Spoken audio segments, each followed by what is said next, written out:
Hey guys, Slysssa here, and as some of you call me, first of her name, ruler of the Phoenix fam, mother of puppies, and most recently you've been calling me the breaker of meta and the queen of the Murlocs. And I know if you don't know me, you're thinking, how'd you get such prestigious titles? Let's find out. TLDR, Slysssa started playing Murlocs as a meme after reaching Legend and went from rank 815 Legend to rank 2 Legend in 4 days, shedding light on the power of the Murloc.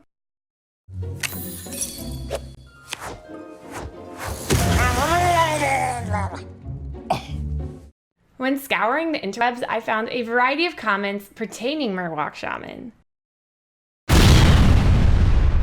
My jaws, that... I've heard that it's the best deck in the world, it's the worst deck in the world, Shutterwalk shouldn't be played in the deck, and the most interesting thing to me was that people think it can't beat Warrior. Now, this is supported by HS Replay. It shows that Murloc Shaman has a 43% win rate to control Warrior and a 48% win rate to bomb Warrior. I have a 74% win rate to Warrior. It can definitely beat the Warrior. So today I'm going to be going over 3 things. Number 1, I'm going to be going over the best Mulligan strategy for Warrior. Number 2, I will be going over the best strategic lines you can make to beat Warrior. And number 3, I'm going to be going over the best deck builds, specifically talking about what I think the deck builds should be after buffs come into play. Yes, there are buffs, and you will have to re-tech your deck, and so I will tell you how to do that. The Mulligan phase.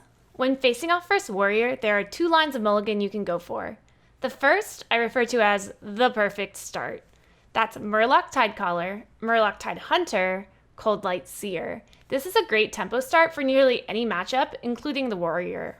The second is to hard mulligan for Hagatha the Witch. She creates more value than Dr. Boom and therefore outvaluing the Warrior in the long game. Underbelly Angler can be kept if you have a coin along with 2 1-drop Murlocs. As long as your opponent doesn't play a 1-drop, you can coin Underbelly Angler. Then you can play 2 1-drops and get a quick win. Basic strategies to beat Warrior.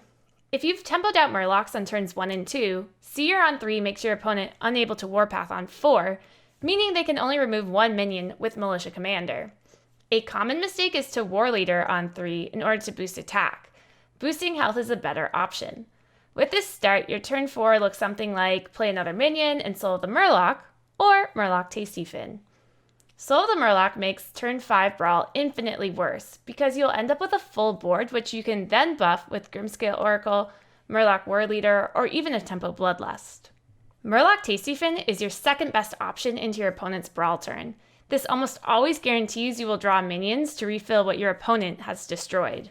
Save refill cards to be played after big AoE turns. The main refill cards are Hench-Clan Hag, Underbelly Angler, Thunderhead, Shutterwalk, and Swampqueen Hagatha's Horror. Let's dive into these refills. Hench-Clan Hag gives you 2 1/1 amalgams, which plays around your opponent's Dynamatic. They can gain health from Coldlight Seer and even Totemic Might, a spell randomly generated off of Hagatha.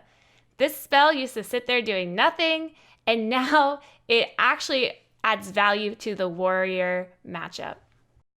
Underbelly Angler can wreak havoc in the late game. Set up a turn 10 where you Underbelly Angler followed by a 1-drop Murloc, and try to play as many low-cost Murlocs as possible. This will up your chances of generating another Underbelly Angler in your hand, allowing you to go infinite Underbelly. And then I got another one, which means I went infinite. Thunderhead can act as a refill with Voltaic Burst into Soul of the Murloc, or Sludge Slurper, play the lackey, Soul of the Murloc. Thunderhead will be receiving a buff on June 3rd where it becomes a 3/6 instead of a 3/5 minion, meaning Warriors won't be able to Militia Commander to remove it from the board. With this new buff plus the rise of Hunters recently, I believe this card will be a staple in the post-buff meta. Swampqueen Hagatha lets you generate a Horror, where you pick 2 Shaman spells to play as battle cries with your 5 mana 5/5 minion. Versus Warrior, I try to pick minion generating spells. The best, in my opinion, is Rain of Toads into Stormbringer. This allows you to play 3 cheap minions into a Horror for a full board of legendaries. Try and make plays like this after you've baited out both of your opponent's brawls. If you don't get these options, you can try and get Soul of the Murloc or Feral Spirits or other minion generating spells. I find people try to overpick Bloodlust from their horror. It gets kind of hard to play if you aren't getting sticky minions, so board refills are a safer option. Shudderwock is a boss in this deck. He will replay Murlocs off of Tidehunter and Hench-Clan Hag, health buff from the Seer, poison from the Toxfin, even give you a new horror in your hand from Swampqueen Hagatha, and replay the previous horror.